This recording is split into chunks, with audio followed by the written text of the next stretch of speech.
Hey, what's up, everybody? This is Charles Sabansi. I want to welcome you guys to another episode of the Dreamerspro Show, where we cover everything from sports, hot topics, classic debates, entertainment, and when we give you guys a fresh perspective on things and how we see them. And today we got a pretty interesting show, but before we get into it, please make sure you like the video and subscribe to the channel. So let's get into it here. Let's get into the nitty gritty. As you guys know, Shannon Sharpe has been a major hit since he made his debut on ESPN First Take with Stephen A. Smith. As you guys know, ESPN First Take is the #1 morning sports show in the United States. The #1, right? And Stephen A. Smith lets us, he'll never let us forget this because he tells us this every month or so. We're #1, we're #1, we're #1, we're #1, we're #1. But when we heard the news that Shannon Sharpe was becoming a free agent and he could potentially end up working at ESPN First Take with Stephen A. Smith, a lot of us were like, are you freaking kidding me? I would love to see how this duo would work on television. A lot of people. So the weekend before he made his debut, I believe it was on September 8th or something like this, or September 4th, something like that, before he made his debut on ESPN First Take, Shannon Sharpe's club Shay Shay released a podcast. Now get this. In the span of 2 days, I believe that podcast generated 1.8 million views. Let me say once more, 1.8 million views. That's the entire podcast. 1.8 million views. So you could just tell the level of interest and excitement that was around that news of Shannon Sharpe going in the street. I thought ESPN, I thought that was brilliant, by the way, as a preemptive strike to kind of get people ready as a primer. So he goes on ESPN First Take.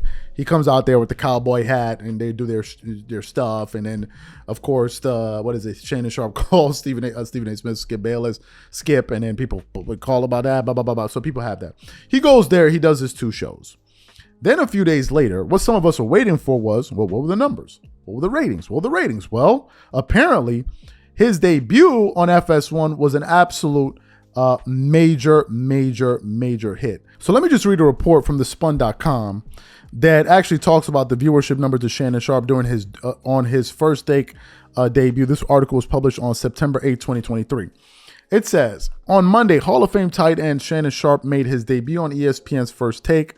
That episode turned out to be a massive hit with the general public. According to Front Office Sports, this Monday's episode of First Take averaged 754,000 viewers. That made it the second most watched episode of the year for ESPN's debate show. ESPN ratings for Sharpe's debut episode on First Take trump FS1's Undisputed, which had 215,000 viewers that day. Clearly, sports fans were eager to see how Sharpe would interact with Stephen A. Smith, especially after spending 7 years debating Skip Bayless. ESPN's TV ratings for First Take could receive another boost fairly soon. Pat McAfee is expected to join Stephen A. Smith and Shannon Sharpe every Tuesday on First Take, per the same report from Front Office Sports. His loyal fan base will most likely want to hear what he has to say on that platform. And then the article then goes on to say that. Now, it's also important that I mention this. The second day, that show averaged about 550,000 viewers. So Shannon Sharpe, in terms of the numbers, had a very successful debut on ESPN First Take. And, he was doing pretty well. Then this morning, I was doing some research, and I came across, a report from Front Office Sports where they were essentially talking about these astronomical numbers that Shannon Sharpe is putting up. And apparently in the process of all of this, they're suggesting that Shannon Sharpe and these guys are leaving Skip Bayless in the dust. So let me go ahead and read what the article has to say.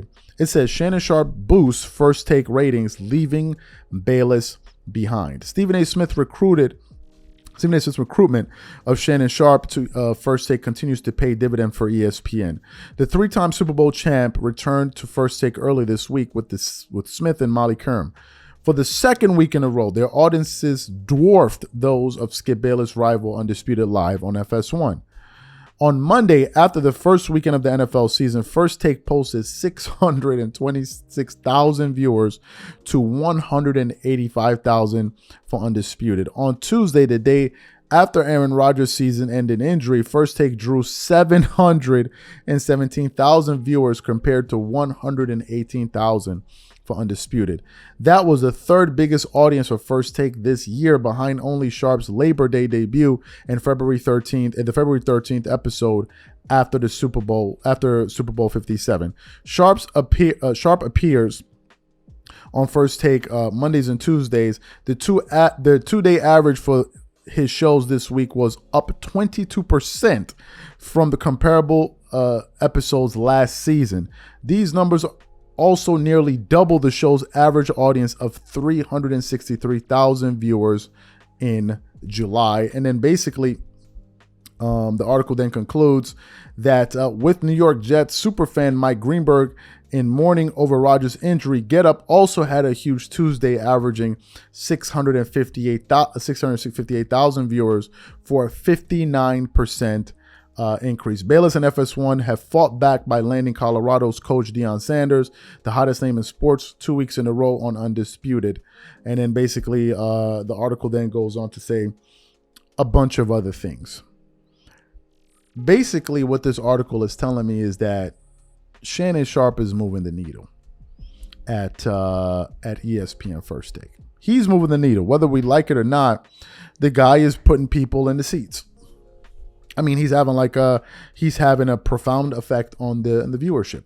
For them to basically be doubling their viewers, ESPN wasn't getting 500,000 viewers a day. I mean, the high days they would, but for him to bring in that much of a bump, basically with him on the show, they're averaging over 600,000 viewers per episode that he's on the show.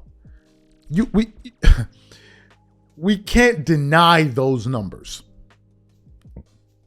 We can't deny it. This guy is really moving the needle. Just today, I saw them. Where did they travel to? I believe they traveled to Denver, getting ready to prepare for Deion Sanders' next game. So these guys, man, they're a massive hit, and it looks like ESPN pulled off a genius move by getting Shannon Sharpe, because people are watching, and people are watching more than they were watching before, and people at Undisputed FS1 are watching less than they were watching before. So what's the difference? In terms of FS1's Undisputed Live, I watch it. I think Michael Irvin is pretty good, although right now it's pretty much being dominated by the NFL. I think Keyshawn Johnson is good, but he's more of a Shannon Sharpe. He's up there. Like yesterday, they were discussing the NBA's new load management rule, and he's there defending it. And he said, Keyshawn Johnson said that NBA players today are working harder than ever. Skip was like, you can't even quantify that. Michael Irvin was like, no, they're not. Like, no, like, why would you say it? Like, what's going on? I think it's takes like this that really hurt his show. But we have to wait and see. I think it's going to be very, very hard for Undisputed Live to catch up to ESPN. Because number one, ESPN First Take was already the bigger show to begin with. And then you get this magnetic personality like Shannon Sharpe, you put him on the roster. Good luck catching up to them. I think it's going to be like this forever. I don't see how it's going to change. So these are my thoughts. What I want to know from you guys, what do you think about this report? Whatever you guys think, please leave your thoughts in the comment section. We'll catch you guys on the next show. Peace.